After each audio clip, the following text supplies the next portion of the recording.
Two, Aston Villa 2. What can I say about that, honestly? If you are new around here, subscribe, hit the like button, turn the notification bell on so you get notified every time I do make a video. And yeah, we played Aston Villa at home and we got exactly what we deserved. Let's be real, it weren't the best of games of football. I think in the first half, Villa didn't really do anything apart from Ollie Watkins being a threat on the counter attack. Every time he got the ball. Apart from that, we didn't really do anything either. We had one chance from Gabby Martinelli, who actually played a lot better today. Was getting him some good goal scoring positions. Because to be fair, let's be real, he's a number 9. Whether he's a good number 9 or not, he has that sort of striker's instinct in him. So when he first came in, he was a striker. He eventually scored his goal. It took a while for it to actually get confirmed because it just crossed the line. We go 1-0 up and you're thinking, right, at half time, what do we do? Because let's be real, the team lineup at the start, that gave me no confidence at all. Starting Partey at right back, Timber at centre back, we rarely ever see that. Marino in midfield, I don't know what he does. And yeah, he scored a late disallowed goal, but then again, what does he do? I was happy to see Martinelli in because Sterling is shit and that's all we really got. But I'm looking at that defensive lineup and I saw a stat saying we won like 1 out of 7 games with Thomas Partey at right back. And this guy had Jaco Kivior on the bench who he could have played there.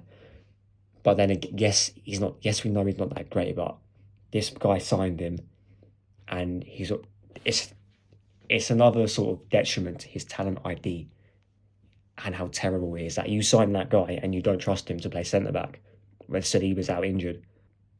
But yeah, we know what this guy's about. This guy's incompetent as fuck, and yeah, we goes 1-0 up at half time. We then scored a second goal. By the way, Trossard played really well today, apart from the City we missed at the end.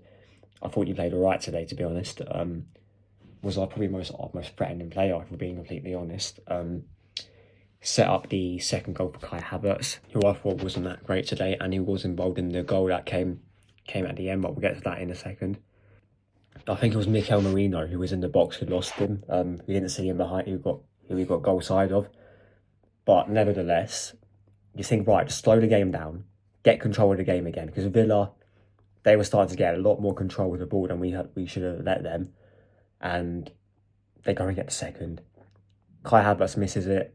Thomas Partey doesn't even, he looks behind him but tries to play the offside trap. Just a horrible sort of communication error from the whole defence. And yes, Partey's not a right back, but being able to look over your shoulder and see that Watkins was there and still trying to play the offside trap, that's not an excuse for me, because you're not a right back. Now, the chance we get at the end, Mikel Merino strikes it, it goes in.